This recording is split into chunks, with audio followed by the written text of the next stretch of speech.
Okay, so may kamahalan ng konti yung pag-uusapan nating phone ngayon, pero maganda naman talaga ito, yung Poco F5 na ni-release 3 buwan na rin yung nakakaraan. Sa wakas mapag-uusapan na rin natin dito sa channel. Meron dalawang variant yung phone na 'to. So yung una ay yung 8 to 56 gigabytes, 18,299 pesos yung presyo. 12 to 56 gigabytes naman ay 20,099 pesos. So mas maganda i-click niyo yung link diyan sa description box sa baba para sa updated pricing kasi madalas magbago yung presyo ng mga phones ng Poco. So tanggalin muna natin sa plastic itong phone na 'to. Okay, so yung nandito sa atin guys ay color black pero meron pa 'tong dalawang kulay. Merong blue tsaka white. Kung ako sa inyo yung white yung piliin niyo kasi kagaya nung sinabi ko dun sa Poco M5s, ang gaganda ng color white ng mga phones ng Poco. Okay, tapos yung nandito sa atin ay 12 to 56 gigabytes na variant. Okay, so pag-open natin ng box, document sleeve yung bubungad sa atin. Yan, kagaya pa rin dati, wala namang pinagbago. Meron tayong SIM ejector pin, documentations, at saka yung kanyang jelly case. Pagkatapos, ito na yung ating Poco F5. Yan, nakabalot pa rin sa plastic na merong top specs na nakaprint. Kasama na dyan is Snapdragon 7 Plus Gen 2, 120Hz na AMOLED dot display, 67 watts na turbocharging, at 64 megapixels na main shooter na merong OIS. Ito rin pala yung first time na mag-review tayo dito sa channel ng phone na naka-Snapdragon 7 Plus Gen 2. Tapos, isipin nyo guys, para sa ganitong presyo, naka 120Hz sa tayong AMOLED, napakabilis ng charging speed. Pero titingnan natin kung talaga bang sulit yung phone na to. So ngayon, tingnan muna natin kung maganda yung color black. Okay, so ito yung black niya guys. Ayan. Napaka-glossy, tsaka kapitin talaga ng alikabok. Pero may ano siya may konting carbon fiber na design dito sa bandang baba. Ewan ko lang kung napapansin ninyo. Pero napaka-subtle lang, tapos simple lang overall, pero yun nga, glossy, sobrang kapitin ng fingerprints tsaka smudges. So mas maganda, bili agad kayo ng case or gamitin nyo palagi yung kanyang jelly case. Flat naman yung sides natin, kaya mas maganda yung magiging grip natin dito. Pero bago natin pag-usapan yung phone, tapusin natin yung unboxing. So ito yung ating 67 watts na fast charger, pati yung USB-C to USB-A cable. So basically, yun ang makikita natin sa box. Pag-usapan natin yung phone. Dito sa bandang taas ng Poco F5, ang makikita natin ay yung secondary speaker, yung kanyang secondary mic, IR blaster, tsaka yung headphone jack. Dito naman sa ilalim yung ating USB-C port, SIM tray, main mic, tsaka yung main speaker. So silipin natin yung kanyang SIM tray. Ito yung ating SIM tray guys. Dual SIM lang siya at walang micro SD card slot. Dito naman sa may right side ng Poco F5, makikita natin yung volume up and down buttons, pati na rin yung conventional fingerprint scanner na power lock button na rin.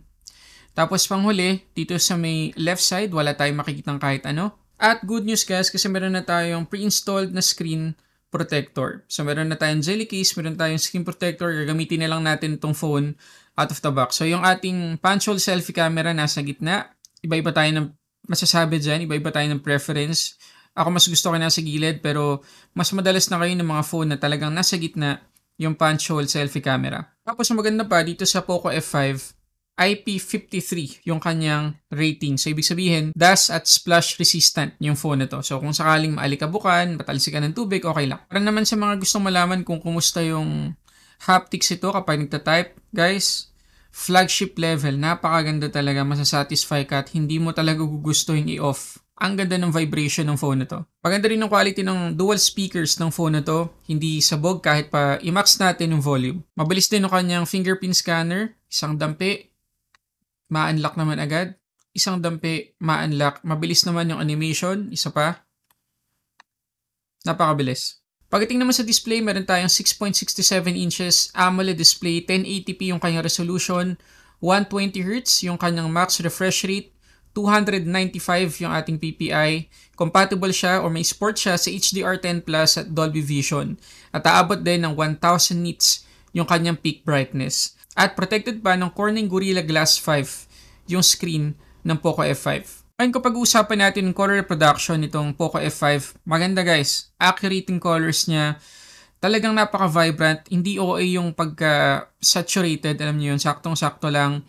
At mag-enjoy talaga tayo pag nanood tayo dito ng mga movies or TV series. Pero check muna natin yung kanyang Widevine security level. Okay, una sa lahat dito sa DRM info, level 1 yung kanyang Widevine security level. Pero check na rin natin sa Netflix application. Ayun guys, malinaw na malinaw, Full HD yung kanyang max playback resolution at may support pa siya sa HDR10 saka Dolby Vision. Pwede rin nating ma-customize yung timpla ng kulay ng kanyang display. Meron tayong tatlong presets dito, vivid, saturated, saka standard.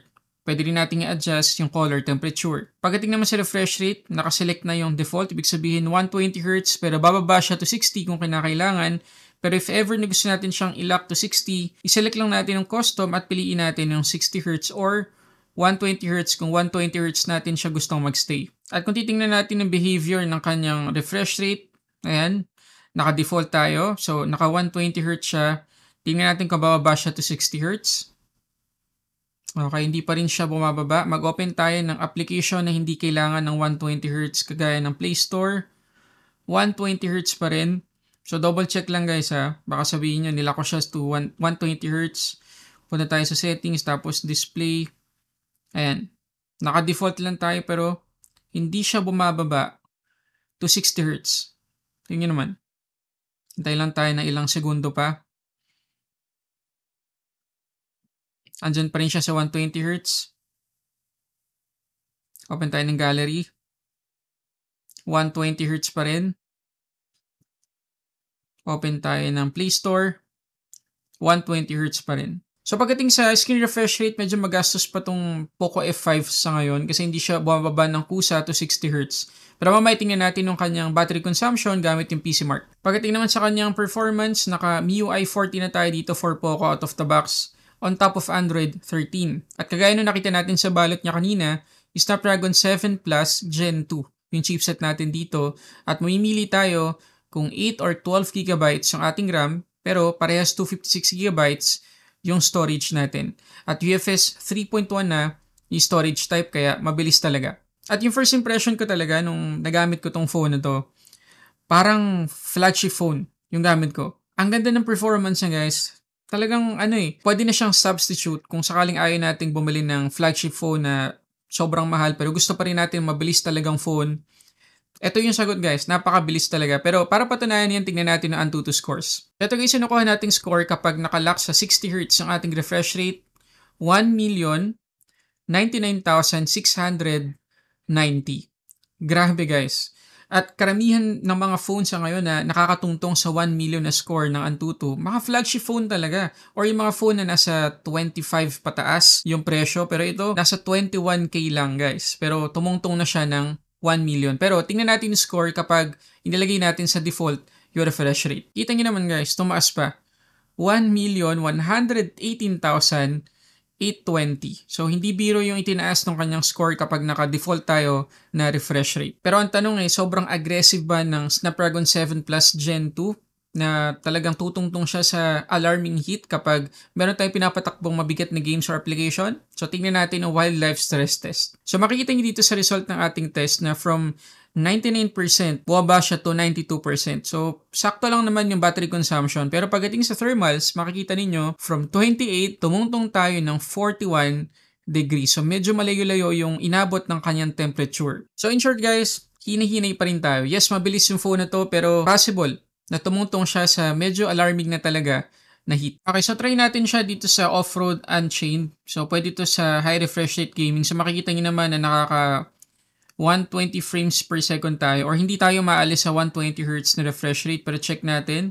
Nakaka 90 plus tayo na FPS. Kita nyo naman. Yan. So, overall napaka-smooth ng game. Yan. Wala naman tayong lag or frame drops na mapifeel sa kanya. Hindi rin siya hirap guys. Hindi pilit yung performance niya. Kayang-kaya. Lahat ng graphics na generate. Ganda yung visuals. Talagang may enjoy natin dahil nga AMOLED yung display nito. So goods, pagdating sa gaming. Dito sa Asphalt 9, hindi pa siya ganun ka-optimize pero napaka-smooth ng gameplay natin. At halos lahat ng graphics na generate niya. Wala lang tayo motion blur pero yun nga, lahat na generate niya halos. Tapos hindi rin siya hirap. So pagdating sa gaming, maasahan natin itong Poco F5. Kita nyo naman guys, sobrang smudge tsaka fingerprint magnet. So puntahan natin yung camera. So meron tayong 64 megapixels na main shooter na merong OIS or Optical Image Stabilization, 8 megapixels na ultra-wide, 2 megapixels na macro lens at 16 megapixels na selfie camera. So tingnan natin ang mga sample photos at videos kuha dito sa Poco F5.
Ito naman guys, yung 1080p video recording dito sa selfie camera ng Poco F5. So, makikita nyo na medyo tight yung ating framing dahil yan sa EIS. Okay, clean-up ng Poco yung ating framing para may stabilization kahit papano. Ayan. At yun lang, hindi natin siya mata-turn off. Talagang by default, kasama na siya sa video recording. At 1080p 60 frames per second, yung pinakasagad na video recording na magagawa natin dito. Pero yung nakikita nyo ngayon, 30 frames per second lang. Ano masasabi nyo? Comment kayo dyan sa baba. Pagdating naman sa battery capacity, 5,000 mAh yung meron tayo dito. Compatible yan sa 67 watts na fast charging. Ito yung SOT na nakuha natin kapag naka-auto or naka-default yung ating screen refresh rate. 14 hours and 25 minutes. So, 14 hours and a half yung nakuha natin guys. At kahit na nakastock siya dun sa 120Hz palagi, kahit na hindi natin ginagalaw yung display, maganda guys, maganda yung SOT na nakuha natin. So maasahan natin yung battery ng phone na to. Pero tingnan muna natin yung SOT na makukuha natin kapag inilock natin siya to 60Hz. Kita nyo naman guys, 18 hours and 10 minutes. Napakagandang SOT niyan. Pero syempre, kagaya na sinabi ko, 60Hz yung refresh rate natin dyan. So kung hindi naman tayo makabother na hindi sobrang smooth yung pag-scroll natin sa mga social media applications, browser at iba pang mga application, okay na sa atin yung 60Hz dahil napakalaki na makukuha nating SOT. Pagdating naman sa charging, 13 to 100%, 52 minutes lang yung inabot. Okay, so yun na lahat yung mga gusto kong i-share tungkol dito sa Poco F5. Kung kayo tatanungin, sulit ba to para sa presyong 18,299 kung 8 to 56GB yung variant na mapipili ninyo? Or sulit ba to sa presyong almost 21,000 para sa 12 to 56GB? Comment kayo dyan sa baba. Kasi kung kayo tatanungin ninyo guys, no-brainer, napakasulit ng phone na to. Ilang araw ko siyang ginamit pero talagang wala akong major issue na na-encounter sa kanya. Maliban na lang sa mga bloatwares na palagi naman nating problema sa mga Poco phones. Kasi makikita ninyo ayan meron pa rin tayong mga applications na kailangang i-uninstall pagka-setup natin kagaya nitong Amazon. Uninstall lang natin. Pwede naman siyang ma-uninstall. May additional steps nga lang tayo talaga. So para sa akin, hindi deal breaker yung mga bloatwares na yan. At talagang marirecommend ako sa inyo itong Poco F5. So if ever na gusto nyo itong bilhin, nandiyan yung link sa description box sa baba. At kung meron ka pang tanong tungkol sa phone na to, comment mo rin dyan sa baba. Maraming salamat sa panonood para sa samot-saring unboxing and reviews. This is Sulit Tech Reviews.